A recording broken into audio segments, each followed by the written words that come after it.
everyone, RogueGold here. Today we got another build video, and I'm very excited for this one because Hunter's Faith is one of my favorite sets, especially after they reworked it. I love sniping, so it is a go-to for me. So hopping right into it, we have 6-piece Hunter's Faith. I will go over the bonuses quick.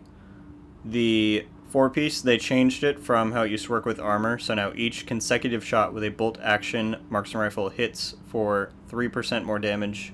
So basically like Striker, if you hit one shot, you get 3%. The bonus is increased by 4% for every 3,000 firearms, so you want to get that to 9,000, so it's an extra 12. The bonus damage is removed once a shot misses until weapon swap or reload after 10 seconds. So if you have 9,000 firearms, you shoot someone once in the body or head, you get 15 stacks at the bottom. That's 15% extra damage. And then if you miss, or you reload, or you don't shoot someone for 10 seconds, that bonus goes away. The 6-piece, however, makes it so that if you hit a headshot, the damage that you get is doubled. So if you shot someone in the head, now you would get 30 stacks if you have 9,000 firearms. And it takes 2 shots missed to lose the bonus. Originally, I didn't think that the 6-piece was very good, but now that I have it, I used to run with 5-piece, it is very beneficial and very good to have. So make sure that you are running that. So we will start with all of the gear pieces. On my chest, I have firearms, enemy armor damage, health, and ammo. You want to make sure you have enemy armor damage here, just because for Hunter's Faith, you want as much damage as possible, so every possible thing you can roll to do that is beneficial. So that's why I have there. Onto the backpack. We have firearms, crit damage, and bleed resistance. Again, roll anything damage related, so we want crit damage there. On the mask, we have firearms, crit chance, disorient resistance. Make sure you get crit chance here. That is very vital. On the gloves, firearms, crit damage, marksman rifle damage, and crit chance. Pretty self-explanatory. The holster, crit chance, make sure you have that. The knee pads, firearms, crit damage, disrupt, disorient, and burn. So for the mods, these are very important. You want to make sure that you have firearms mods with crit chance on them. If we can get our crit chance as high as we can, then it is going to be very good. So we have crit chance there. On the backpack, we have another firearms crit chance and 2 first aid self-heal mods.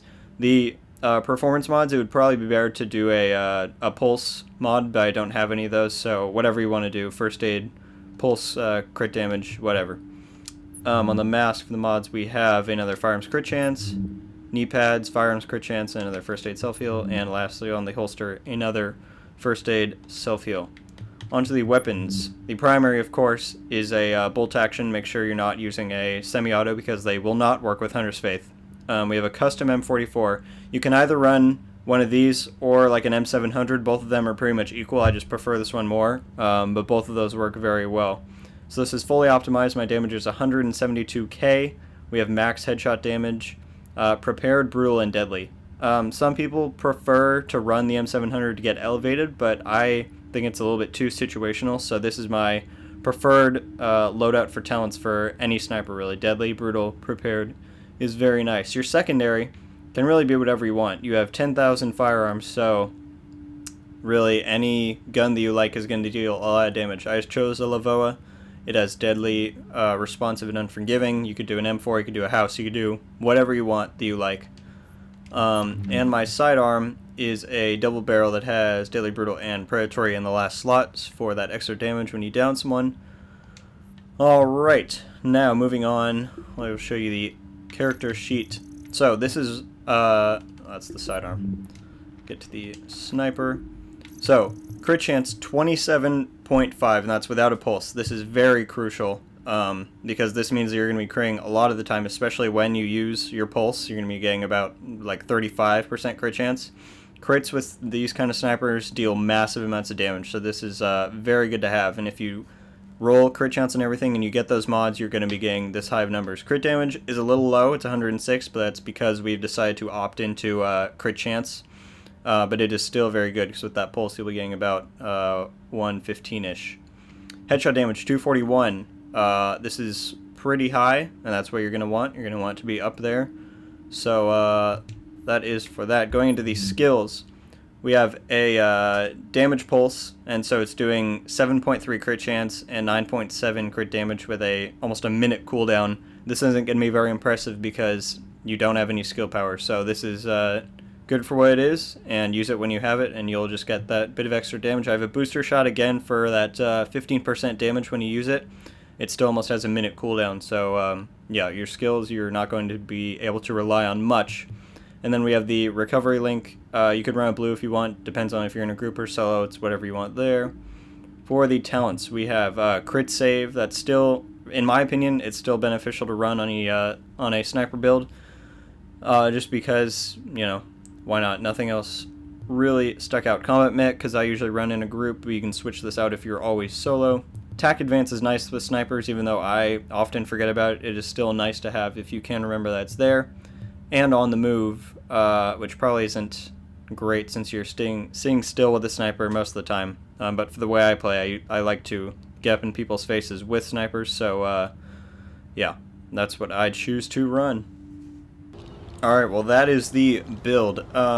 Really quick, before I play the footage, I just want to clarify that there are really two ways you can play snipers. You can either always stay back and have that long range engagement, or you can have a mixture of that and going up close to people. Especially with this, you can it's a lot easier to hit, so you can build your stacks up and then do a lot of damage. That's what I like to do, and you'll see that in a lot of the footage. It does take a lot of practice to be able to do that and not always die, since you have very little toughness. You just got to make sure you're using cover to your advantage and always healing up and using medkits and that stuff. It's easier when you're in a group, but sometimes I do it solo. But without further ado, guys, I will play the footage, and yeah, until next time, RogueGold out.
Supply drop claimed by another agent.